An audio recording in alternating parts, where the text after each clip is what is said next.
Garçon mwen ba nan afè d'amour lan nou, e kop pou gen.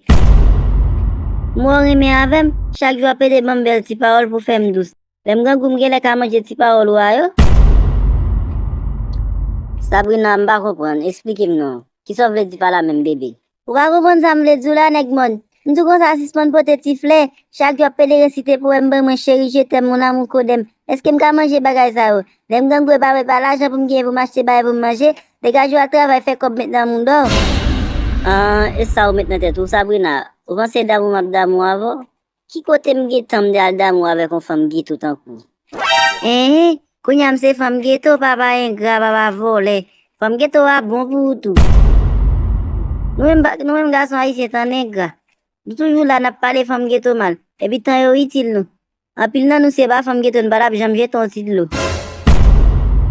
En tout cas, Sabrina, m'bad fin na pou pile parler en pile ça. Non, kote m'ge tam fait parler en pile avec femme men. Yo, en tout cas, men, est-ce qu'on toujours vin la kala men? Est-ce qu'on toujours vin la kala? Oui, lé, ou pas travailler puis koko ap chanter des fois ça besoin maï.